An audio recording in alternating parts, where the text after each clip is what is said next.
आजच्या भागामध्ये आपण पाहणार आहोत की आता खूप जास्त आनंद झालेला असतो इकडे असणाऱ्या भावनाला असं वाटत असतं की कधी एकदा ती ना सिद्धूला ही बातमी सांगत आहे. ती सिद्धूची वाट बघत असते, पण सिद्धू अजूनही आलेला नसतो, त्यामुळे तिचा जीव नुसता वरखाली होत असतो. दुसरीकडे आता सिद्धू जेव्हा येतो तेव्हा सिद्धू म्हणत असतो की काय झालं आहे तुला, तुझी तब्येत अशी सारखी का खालवते, नक्की तुला काय काय झाले सांग, डॉक्टरांनी काय सांगितलं आहे, असं बोलून तो एकावर एक प्रश्न तिला करू लागतो. त्यावर त्याला आता भावना सांगत असते की माझी काळजी करू नका, मी ठीक आहे, मला काही झालेलं नाही आहे.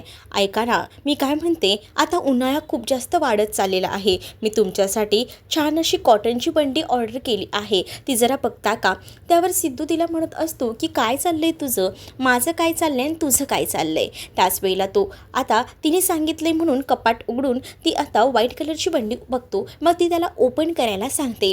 ज्या वेळेला तो ती ओपन करतो त्यामध्ये छोटंसं असा जो लहान मुलांचा सदरा असतो ना तो असतो. आणि मग तो सदरा बघितल्यानंतर तो म्हणत असतो की हे काय मला होणार आहे का, हे लहान बाळांचे, हे कशाला मला दिलंय. मग आता तुम्हाला अजूनही कळत नाही आहे का हो, असं म्हटल्यानंतर आता सिद्धूला कळतं की तो बाळाचा बाप होणार आहे. आणि मग तो आनंदातच भावनाकडे येतो आणि भावनाकडे आल्यानंतर तो आता भावनाला म्हणत असतो की बघ, मला ना आज जगातला एकदम मोठा आनंद झालेला आहे, मी बाबा होणार आहे आणि तू आई. खरंच का, खरंच का एवढी मोठी न्यूज आहे, मी विचारही केला नव्हता, असंही आता तो म्हणत असतो. त्यावर आता त्याला भावना सांगत असते की हो, हे सगळं खरं आहे, खरंच ना, आज मला कळलं. मग आता सिद्धूही म्हणतो मला खूप जास्त आनंद झाला, हे आनंद मी व्यक्त करू शकत नाही आहे ना, इतका मोठा हा आनंद आहे. आणि त्याच वेळेला तो आता तिच्यासोबत हा आनंद सेलिब्रेट करत असतो. तर इकडे दुसरीकडे आता पाहायला मिळत असतं की संतोषच्या घरी हरीश गेलेला आहे आणि हरीश मस्तपैकी तिथे जाऊन स्मोकिंग करतोय, कारण त्यांना माहिती आहे ना इथे त्यांना ओरडणारं असं कोणीसुद्धा नाही आहे आणि त्यामुळेच ना आता त्याची मजा सुरू आहे. मग दुसरीकडे तो हेही म्हणत असतो की खरंच रे, तुझ्या घरात आल्यानंतर ना खूपच जास्त रिलॅक्स वाटतं बघ. आणि मग ना काय रे, तुलाही असंच वाटतंय का की तुलाही असं प्रशस्त घर हवं आहे का. मग तो म्हणतो की हो, हवं तर आहे, पण इतक्यात कुठे ते सगळं पॉसिबल होणार आहे, त्या सगळ्या गोष्टीला वेळ जाईल ना. मग आता संतोष म्हणतो की हो, ते सगळं ठीक आहे, पण माझ्याकडे ना मस्त असं प्लॅनिंग आहे, ते प्लॅनिंग मी तुला समजावून सांगतो. आणि असं बोलून त्याच्या डोक्यात जी काही कल्पना असते संतोष ती कल्पना आता हरीशलाही देऊ लागतो. म्हणजेच त्याचं असं म्हणणं असतं की हरीश, तूही मस्त असा फ्लॅट घे आणि मस्त ऐशो आरामात राहायचं, कोणाची कटकट नाही ना, काय नाही, असंही आता म्हटलं जातं. जेव्हा आता या सगळ्या गोष्टी बोलल्या जातात ना, तेव्हा मात्र आता हरीशही खूप जास्त खुश झालेला असतो. हरीश म्हणत असतो की खरंच मला आवडले तू जे काही सांगितलं आहेस ते, आणि ही कल्पना खरंच खूप छान आहे, असंही आता तो म्हणत असतो. दुसरीकडे मात्र आता पाहायला मिळत असतं की भावना जी आहे ती खूप जास्त खुश असते आणि सिद्धूही या सगळ्या बातमीमुळे खुश असतो. आनंदीही आता आलेली असते. आनंदी आल्यानंतर ती बोलत असते की काय झालं आहे, आपल्याला जायचं आहे ना. मग आता तो म्हणत असतो की जायचं आहे, पण मला तुझी ड्रॉइंग बुक दाखव, असं बोलून तो आता त्याची ड्रॉइंग बुक मागतो. नेहमीच ना आता आनंदीला सवय असायची की फोटो काढायचे, मग ते फोटोज म्हणजे चित्र काढायची सवय होती. मग त्या चित्रामध्ये तिचं आणि त्याचसोबत सिद्धूचं आणि दुसरीकडे आनंदीचं चित्र काढायची.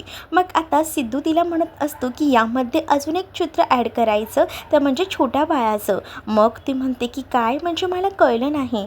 खरंच का, म्हणजे आईला आता एक बाळ होणार आहे हेही सांगितलं जातं. बापरे, आईला बाळ होणार आहे ही गोष्ट ऐकल्यानंतर तिला खूपच जास्त आनंद होतो.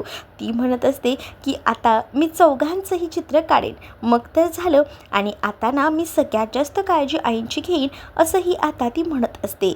मग आता या सगळ्या गोष्टी झाल्यानंतर आनंदी तर खूप जास्त खुश असते. आनंदी म्हणत असते की बाबा, तू मला फिरायला घेऊन जाणार आहेस, तुझ्या लक्षात तर आहे ना. नाही ग विसरलो, मी तुला घेऊन जाणारच आहे, मी नाही विसरलोय. तुला असं वाटत असेल की मी विसरलो असेल, पण तसं नाही आहे, असंही तो आता तिला म्हणतो आणि तिला सावरू लागतो. मग दुसरीकडे आता तिला तो म्हणत असतो की तुला कुठे कुठे जायचं आहे हे लक्षात आहे ना तुझ्या. ती म्हणत असते की हो. आता दोघंही जण छान असे फिरायला जातात. तर दुसरीकडे मात्र आता भावना एकटीच रूममध्ये बसलेली असते. ती म्हणत असते की खरंच ना ह्या दोघांचा पण आनंद बघायला गेलं ना तर एकदम अफाट आहे. मग आता ते बोलत असतात. मग त्यानंतर आता इकडनं ते निघून गेल्यानंतर इकडे मात्र आता जी भावना असते ना ती एकटक त्या बुककडे बघत असते, कारण तिला आता इमॅजिन करत असते की खरंच किती छान असेल ना ही सगळी कल्पना.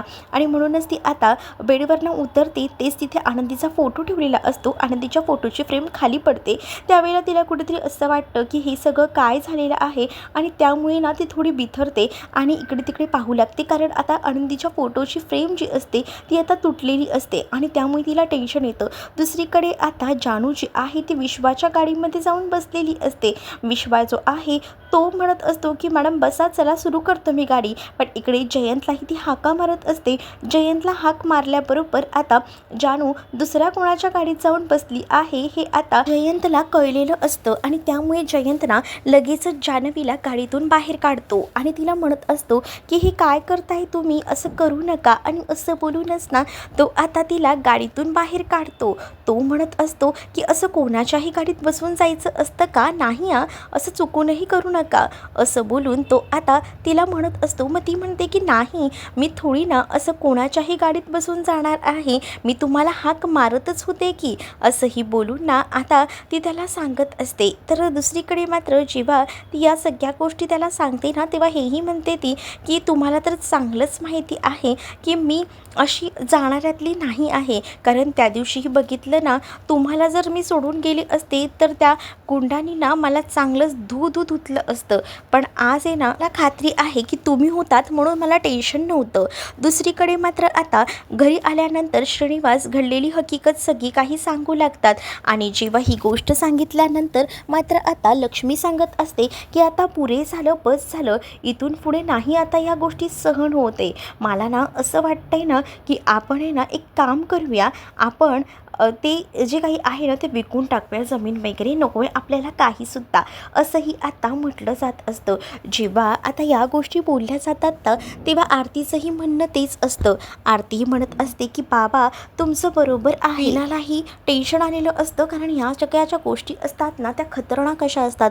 हे बिल्डर ना स्वतःला जर जे हवं असेल ना ते मिळवण्यासाठी कुठच्याही थराला जात असतात. म्हणूनच आता इकडे टेन्शन येत असतं. पण आता बँकी म्हणत असतो की नको, आपण कोणताही निर्णय ना घाईघाईने घ्यायला नको, सगळं काही ना ओकेमध्ये घेऊया, एवढी काही घाई नाही आहे, असंही त्याचं म्हणणं असतं. मग दुसरीकडे मात्र वीणाला टेन्शन असतं, तसंच लक्ष्मीलाही टेन्शन असतं, कारण शेवटी घरातल्या ज्या बायका असतात ना त्यांना आपल्या नवऱ्याची काळजीही वाटतच असते. कारण आता जर त्या माणसानं घरामध्ये काही तमाशा घेतला तर तोपर्यंत ठीक होतं, पण आता बाहेर हा अपघात आणि या सगळ्या गोष्टींमुळे ना आता असं जीव नुसता मेटाकुटीला येत असतो, नको नकोसं करून ठेवलेलं असतं. म्हणूनच ना आता या सगळ्या गोष्टी नकोशा झालेल्या असतात. तर दुसरीकडे मात्र आता वीणा खूप वेळ झाला तरीसुद्धा गेलेली नसते, हे आता आईच्या लक्षात येतं. म्हणूनच आता वीणाला सांगितलं जातं की अगं वीणा, तू अजूनही इथेच आहेस, जा, उशीर होतोय आणि थांब, तू एकटी जाऊ नकोस, थांब, वँकीलाही सोबत घेऊन जा, असंही ती आता सांगत असते. वँकीला नको नको मी जाईन ना, वँकीही सोडायला येत असतो. पण वीणा म्हणत असते की आई नका काळजी करू, मी जाते. मग आता जेव्हा वीणा जात असते ना तेव्हा लक्ष्मी तिला थांबवते आणि तिला हळद कुंकू वगैरे लावते, कारण शेवटी संध्याकाळच्या वेळेला त्यांच्या घरातून लक्ष्मी बाहेर पडत होती ना, म्हणून तिला जरा काळजी वाटत होती. ती आता तिला हळद कुंकू वगैरे लावते आणि तिला म्हणत असते की पोचल्या पोचल्या तू मला फोन करायचास, मला बाकी तुझं काही माहीत नाही आणि मी कोणतीही कारणही ऐकणार नाही आहे, असंही ती आता सांगू लागते. जेव्हा आता हे सगळं ती सांगते ना तेव्हा वीणा म्हणते की आई काळजी करू नका. दुसरीकडे आता जानू आणि जयंत ही दोघंही जण एका ठिकाणी थांबलेले असतात. त्यांची गाडी बंद पडलेली असते म्हणूनच, आणि मग काय, गाडी बंद पडलेली असते म्हणून खूप मोठं नुकसान ना इथे होत असतं. मग त्यांना कळत नसतं की काय करावं, पण त्यातच ना इकडे आता जानूच्या पायामध्ये काटा रुतलेला असतो. मग जयंत हळुवारपणे का होईना तो काटा पायातनं काढतो आणि त्यामुळेच ना आता जानूला थोडं रिलॅक्स वाटतं आणि त्याच वेळेला जयंतच्या हाताला हात धरून ती आता पुढे पुढे सरकत असते. जयंत तिला म्हणत असतो की ऑल ओके ना. त्यावर जानू म्हणत असते की हो, आपण जरा तिथे पुढे जाऊन बसूया का, असं ती त्याला विचारते. त्यावर तोही म्हणतो की हो चल आपण जाऊन बसूया. मग आता तो तिचा हात धरतो आणि तिला आधार देऊन तिकडनं घेऊन जात असतो. मग आता जयंतला जानू बोलत असते की नशीब आपण ह्या दुसऱ्या वाटेने आलो, पण ही वाट जरा कडखरच आहे वाटतं. मग तरीही सुद्धा आपण जाऊया पुढे पुढे, बघूया प्रयत्न करून, असं बोलून ना ती हळूहळू तिकडनं चालत असते. तिथे खूप जास्त अंधारा असतो. ती म्हणत असते की बरं झालं निदान आईला तरी आधी फोन करून मी सगळं काही सांगितलं, नाहीतर आईला पुन्हा टेन्शन आलं असतं की मी कुठे गेली या सगळ्या गोष्टीचं. आईला ना तुमच्याबरोबर मी असेल ना तर तिला एकदमच टेन्शन नसतं, नाहीतर ती उलट माझी काळजी करत बसली असती की मी कुठे गेले आणि काय झालं माझं. पण आता ना ती जरा एकदम रिलॅक्स असेल. तिच्या या सगळ्या वागण्याकडे बघून तर मला वाटतं तिला ना तुमच्यावर जरा जास्तच विश्वास आहे, असंही आता जानू त्याला सांगत असते. जानू जेव्हा या सगळ्या गोष्टी सांगते ना तेव्हा जयंत तिच्या बोलणं एक एक करून नीट ऐकतच राहतो.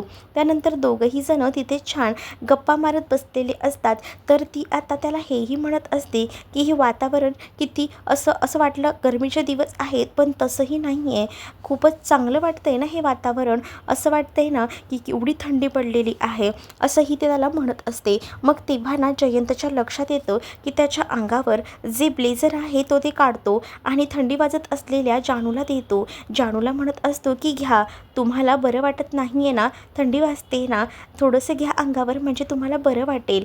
आणि असं बोलून ना तो आता त्याचा ब्लेझर काढून तिला देतो. त्याबरोबर आता जानू ही त्याच्याकडनं ते ब्लेझर घेते आणि ती आता स्वतः ते ब्लेझर घालू लागते. त्याच वेळेला ती आता म्हणत असते की इकडे ना मला असं वाटतं की थोडं विचार केला तर चूल असली असती ना तर मस्त जेवणही झालं असतं. तुम्हाला माझ्या हातचं जेवण खायला आवडेल का. तो म्हणतो की का नाही आवडणार, आवडेल ना मला तर खूप जास्त आवडतं तुझ्या हातचं जेवण. मग आता ते दोघंही जण तिथेच असताना इकडे मात्र जयंतला स्वप्न पडलेलं असतं की त्याच्या बाजूला जानू बसली आहे आणि त्या जंगलामध्ये छान असं ती जेवण बनवत आहे. ती जेवण बनवतानाच हा मागून आलाय आणि तिचे केस ना हळुवारपणे तो बाजूला करतोय. हे सगळं काही पडलेलं स्वप्न होतं. या स्वप्नाच्या दुनियेमध्ये तो इतका हरवून गेलेला असतो ना की त्यालाही कळत नसतं. तो हळूच मागून येऊन जानूला सुद्धा या स्वयंपाकात मदत करत असतो. त्याला हा माहोल एकदमच आवडलेला असतो आणि तेव्हा ना त्याला त्याच्या लग्नानंतरचे ते सगळे दिवस आठवतात. म्हणजेच जानूसोबत लग्न झालेलं असतं ते, आणि त्याचसोबत इथे जयंत आणि जानू त्या जंगलात असल्यामुळे ना आता इथे झालेला आनंद या जयंतचा तिला आता बघूनच खूप बरं वाटत असतं. पण हे सगळं ना जयंतचं स्वप्न असतं. जयंत हे सगळं बघत असताना त्याची नजर काही जानूवरनं हटत नसते. तो एकटक जानूकडे बघत असतो. त्यानंतर आता तो जानूला म्हणत असतो की तुझ्या हातून ना तुम्हाला काही दिलंस ना तरीही मला आवडतं, कारण ते खरंच ना ते खूप मस्त असतं आणि त्याचबरोबर मला हे आवडतंसुद्धा. मग इकडे आता खरं तर ना तो भानावर येतो आणि इकडे तिकडे पाहू लागतो.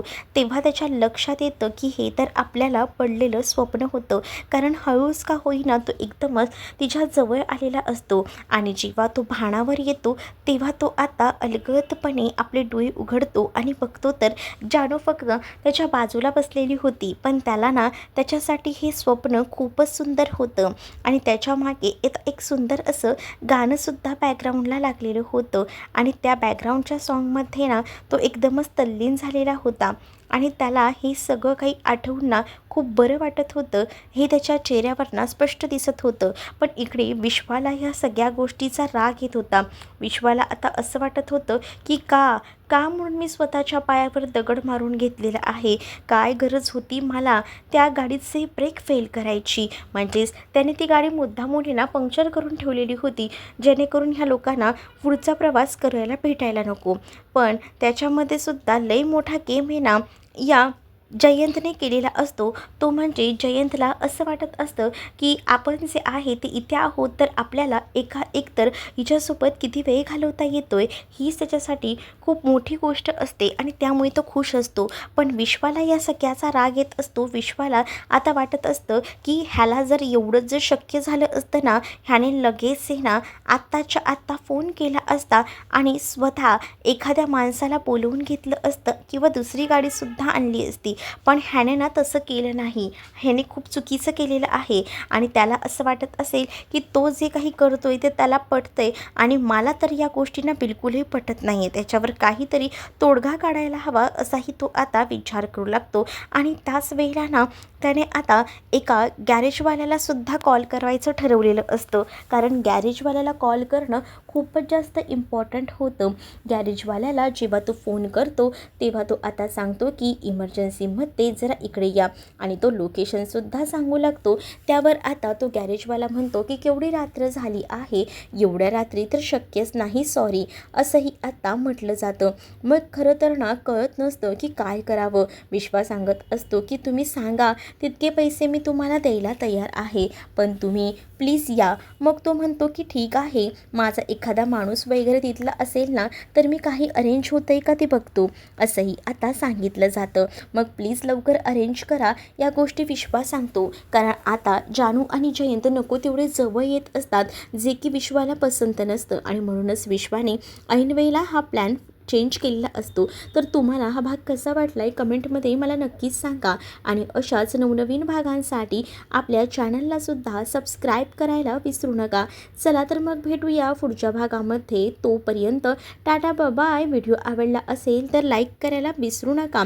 चॅनलवर नवीन असाल तर चॅनलला सबस्क्राईब करा आणि हो, नव्या मालिकेचा अपडेटही तुम्हाला लवकरच भेटणार आहे. कम्युनिटी चेक करू शकता किंवा तुम्ही आपल्या नवीन चॅनलवर व्हिजिट करून तो एन्जॉयही करू शकता. चला तर मग भेटूया पुढच्या भागामध्ये. तोपर्यंत टाटा बाय.